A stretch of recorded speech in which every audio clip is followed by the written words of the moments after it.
Assalamualaikum warahmatullahi wabarakatuh. Kami dari kelompok 6 dengan anggota Dinda Zahrotunisa, Eli Siti Karnia, dan Novita Pawa. Kali ini kami akan membahas materi mengenai perkembangan kepribadian peserta didik dengan kecerdasan ganda atau bisa disebut juga dengan multiple intelligence. Pokok bahasan yang akan kami bahas kali ini, yang pertama ada pengertian kecerdasan ganda, lalu jenis-jenis kecerdasan ganda, sumber daya kecerdasan ganda, mengembangkan kecerdasan ganda, meningkatkan kecerdasan ganda, lalu yang terakhir ada kekurangan dan kelebihan dari teori kecerdasan ganda. Materi yang pertama yaitu mengenai apa itu kecerdasan ganda. Menurut KBBI Online, cerdas artinya sempurna perkembangan akal budinya untuk berpikir, mengerti, dan sebagainya. Sedangkan kecerdasan adalah perbuatan mencerdaskan perkembangan akal budi seperti kepandaian, ketajaman pikiran. Menurut beberapa tokoh yaitu Bailey dan Jones mengungkapkan bahwa kecerdasan adalah kemampuan seseorang untuk menyesuaikan dan memecahkan persoalan-persoalan baru. Sedangkan menurut One World, kecerdasan adalah suatu tindakan yang bijaksana dalam menghadapi setiap situasi secara tepat dan berhasil. Jadi, kecerdasan adalah suatu kemampuan lebih sebagai anugerah dari Tuhan Yang Maha Esa dalam bentuk fitrah atau potensi bagi semua manusia yang dilahirkan.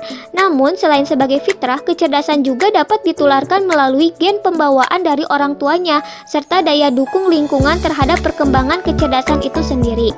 Sehingga dapat diartikan bahwa kecerdasan ganda merupakan potensi yang dimiliki seseorang yang dapat diaktifkan melalui proses belajar, interaksi dengan keluarga, teman, dan nilai-nilai budaya yang berkembang.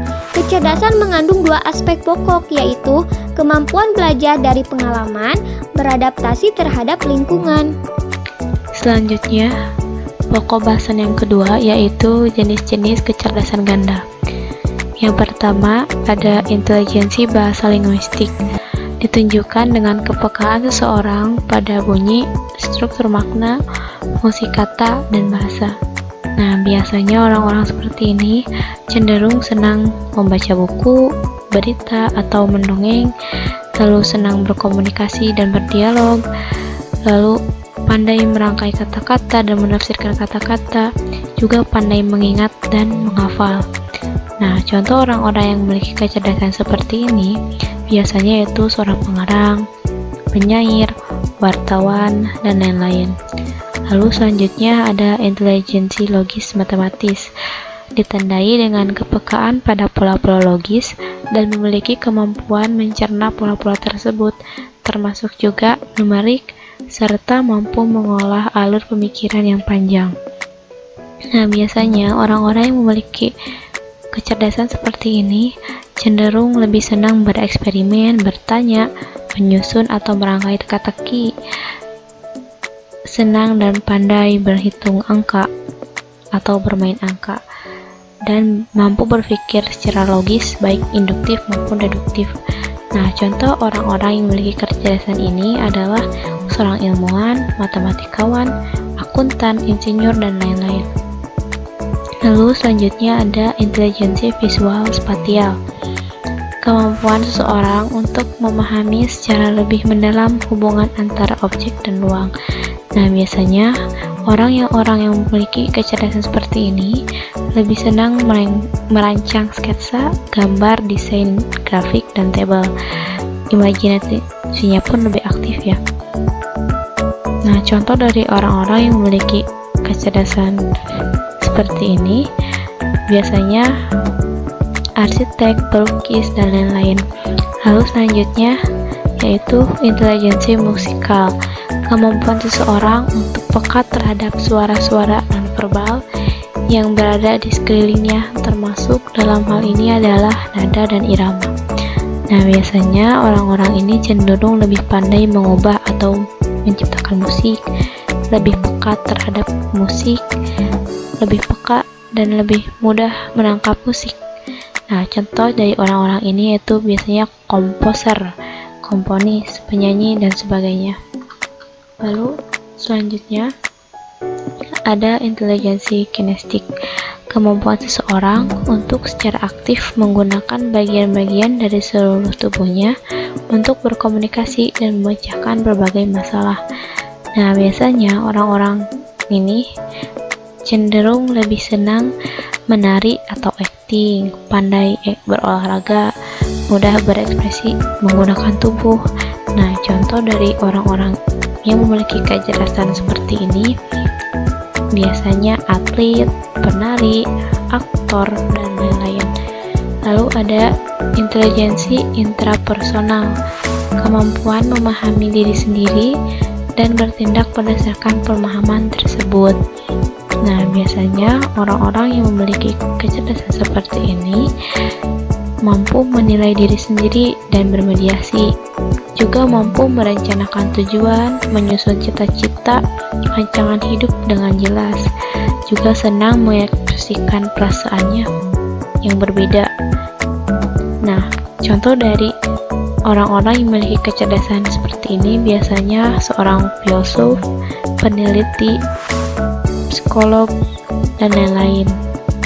Nah, selanjutnya ada intelijensi interpersonal. Nah, kecerdasan interpersonal adalah kapasitas yang dimiliki oleh seseorang untuk dapat memahami dan dapat melakukan interaksi secara efektif dengan orang lain. Nah, biasanya orang-orang seperti ini lebih cenderung mampu berorganisasi, menjadi seorang pemimpin dan organisasi, juga senang permainan berkelompok daripada individu, lebih pekat terhadap teman, mudah mengenal dan membedakan perasaan dan pribadi orang lain. Nah, biasanya contoh-contoh orang yang memiliki kecerdasan seperti ini yaitu seorang negosiator, sales, entertainer, pekerja sosial, dan sebagainya. Lalu ada intelijensi naturalis. Nah, kecerdasan ini menunjukkan kemampuan untuk mengenali dan mengkategorikan atau mengklarifikasi tanaman, hewan, dan benda-benda lainnya di alam. Nah, biasanya orang-orang seperti ini lebih cenderung senang terhadap flora dan fauna ya, tumbuhan dan hewan, bertani, berkebun, memelihara binatang, dan lain-lain. Nah, biasanya contoh dari orang-orang yang memiliki kecerdasan seperti ini yaitu seorang ilmuwan, ahli konservasi alam, dan petani.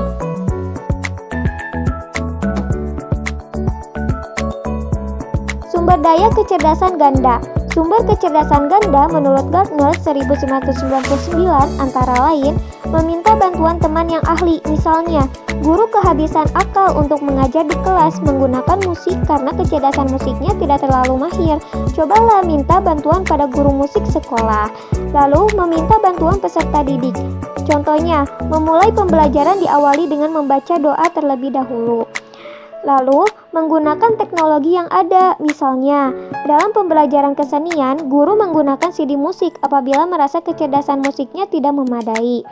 Kemudian, memupuk secara seksama atau melalui pengembangan secara pribadi kecerdasan ganda. Contohnya, orang yang mempunyai suara bagus dan ingin menjadi penyanyi, dia harus menggali potensinya itu dan berlatih supaya suaranya itu lebih bagus lagi. Selanjutnya yaitu mengembangkan kecerdasan ganda. Hal-hal penting yang perlu diperhatikan dalam teori kecerdasan ganda yaitu 1.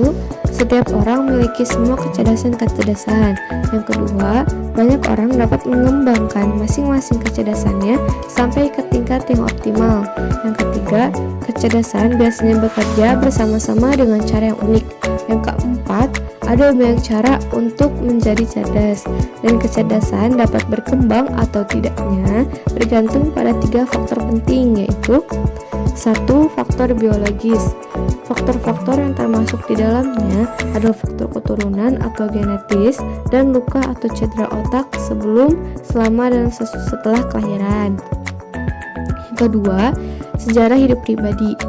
Termasuk di dalamnya pengalaman-pengalaman dengan orang tua, guru, teman sebaya, kawan-kawan, dan orang lain, baik yang membangkitkan maupun yang menghambat perkembangan kecerdasan.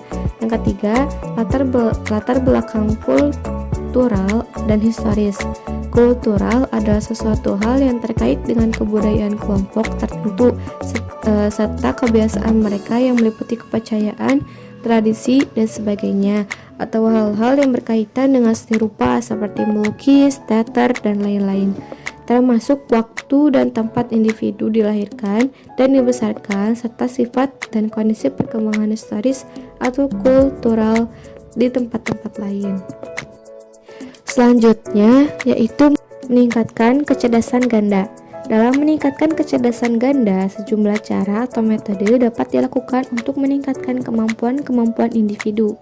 Setiap metode digunakan untuk meningkatkan jenis kecerdasan yang spesifik, yaitu 1. Meningkatkan kecerdasan bahasa. Dapat dilakukan dengan cara mengadakan permainan merangkai kata.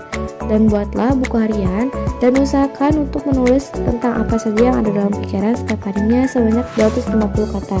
Dan disediakan waktu untuk bercerita secara teratur dengan keluarga atau sahabat. Yang kedua, meningkatkan kecerdasan spasial, yaitu seringlah berlatih permainan gambar seperti gambar 3 dimensi, yaitu puzzle dan teka-teki visual lainnya. Yang ketiga, meningkatkan kecerdasan matematis logis, yaitu dapat dilakukan dengan cara berlatih menghitung soal matematika sederhana di kepala. Yang keempat, meningkatkan kecerdasan musikal. Dapat dilatih dengan cara mengunjungi konser atau pertunjukan musik. Menyanyilah di kamar mandi atau dimanapun yang memungkinkan untuk bersenandung. Yang kelima, meningkatkan kecerdasan kinestetik. Dapat dilakukan dengan cara bergabung dan berlatih bersama dengan klub olahraga di lingkungan. Pelajarilah kegiatan dansa dan kumpulkanlah berbagai macam benda yang memiliki beragam tekstur dan bentuk khasnya. Dan cobalah kenali benda-benda tersebut dengan mata tertutup. Yang keenam, meningkatkan kecerdasan interpersonal, yaitu dengan belilah kotak kartu nama, penuhi dengan nama kontak bisnis, teman, kerabat, dan orang lain, serta tetaplah menjalin hubungan dengan mereka, dan luangkan waktu selama 15 menit setiap harinya untuk mempraktekkan mendengarkan secara aktif dengan pasangan hidup atau sahabat dekat dengan bekerja sama berdasarkan pada kesamaan minat. Yang ketujuh, meningkatkan kecerdasan intrapersonal.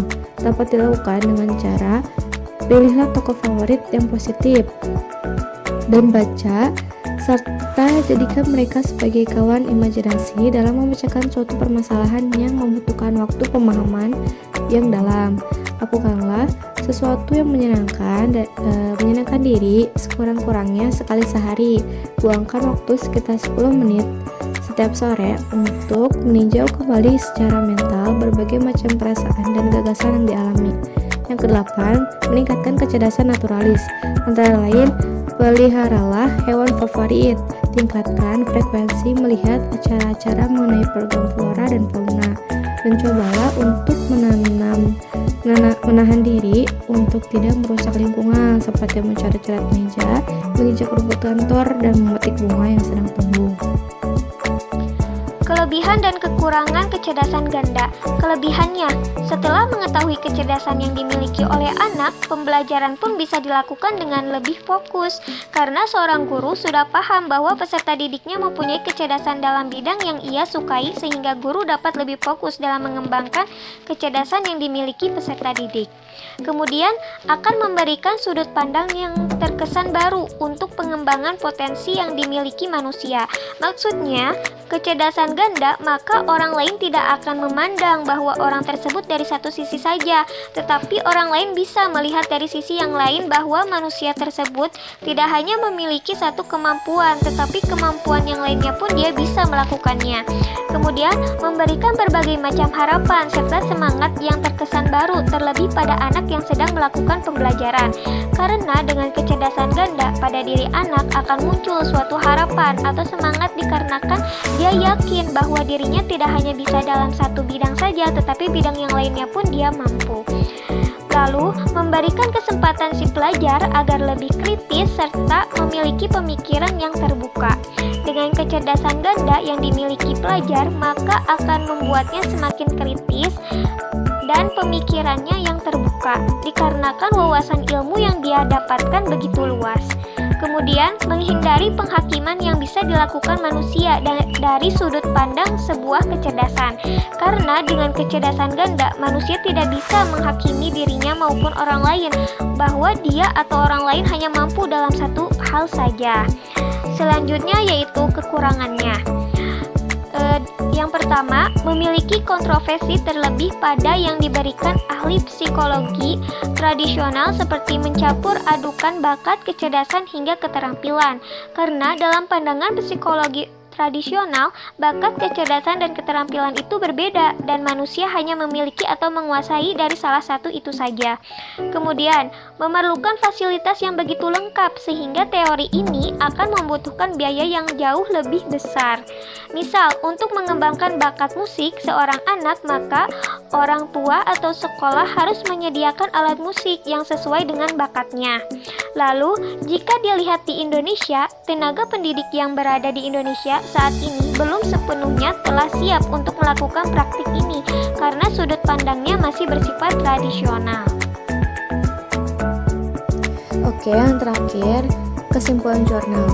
Jurnal yang ditulis oleh Michel T. Batista berjudul Representation of Learning for Teaching Learning Progressions, Learning Trajectories and Levels of Sophistication. Ini menerangkan tentang suatu proses di mana sebuah objek ditangkap oleh indera seseorang, lalu masuk ke akal untuk diproses, yang hasilnya adalah sebuah konsep atau ide yang diungkapkan kembali. Dan Michel T. Batista melakukan hal tersebut dalam hal pembelajaran untuk mengajar. Disebut juga dengan representasi pembelajaran untuk mengajar, yang di dalamnya membahas sifat perkembangan pembelajaran, konsep yang terkait, dan tentang berbagai cara learning progressions atau LP, mewakili pembelajaran untuk mengajar. Penulis dalam jurnal ini mengungkapkan bahwa terdapat dua pendekatan, yaitu pendekatan kualitatif dan pendekatan kuantitatif yang dihubungkan untuk mengembangkan LP. Ketika menggunakan metode kuantitatif untuk mengembangkan LP, nilai dan kegunaan interpretasi hasilnya tergantung pada kecukupan model pembelajaran konseptual yang mendasarinya, kesesuaian model statistik dan konseptual model pembelajaran, dan kesesuaian antara data dan prediksi model statistik. Metode kuantitatif ini sering diabaikan karena menyebabkan seseorang mengabaikan pertimbangan tentang masalah kritis, apa artinya berada pada level tertentu. Sedangkan untuk kualitatif lebih kritis dan rinci untuk mendeskripsikan suatu pencapaian level tertentu pada siswa. Selanjutnya itu mengenai metode untuk mengumpulkan data pada siswa dalam kemajuan belajar atau menentukan level siswa dalam LP, atau setelah kerangka kerja telah dikembangkan. Di antaranya, dengan cara mengelola wawancara baik secara individu maupun selama diskusi di kelas yang kemudian diberikan kode oleh para ahli menggunakan kerangka kerja level LP. Selain itu, bisa dengan melalui suatu bentuk pilihan ganda yang dihasilkan dari wawancara dengan tingkat tertentu. Mungkin cukup sekian yang dapat kami sampaikan.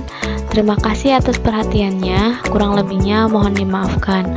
Wassalamualaikum warahmatullahi wabarakatuh.